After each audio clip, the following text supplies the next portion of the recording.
విజయవాడ కనకదుర్గ ఆలయంలో ఎవరో అమ్మవారి నగలను దొంగిలించారు.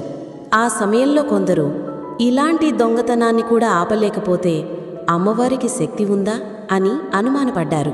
కాని ఒక తల్లి తన నగల గురించి పట్టించుకుంటుందా? తన బిడ్డలు సంతోషంగా ఉండాలనేది ఆమెకున్న ఏకైక కోరిక. ఒక బిడ్డ ప్రేమగా నగలు సమర్పిస్తే నా బాబు ఎంతో ప్రేమతో ఇచ్చాడు అని తల్లి ఆనందిస్తుంది. ఇంకో బిడ్డ వాటిని తీసుకున్నా అతను ఆనందంగా ఉంటే చాలు అని తల్లి క్షమిస్తుంది. కాని ఇదే సమయంలో ఒక మాట మరిచిపోవద్దు.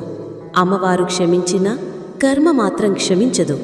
ఆమె మనలను వదిలిపెట్టినా మన తప్పులు మాత్రం మనల్ని వదిలిపెట్టవు. కర్మకి జాలి దయ అనేవి ఉండవు. అందుకే అమ్మ క్షమిస్తుంది అనే నమ్మకంతో తప్పులు చేస్తూ ఇతరులకు హాని చెయ్యకూడదు.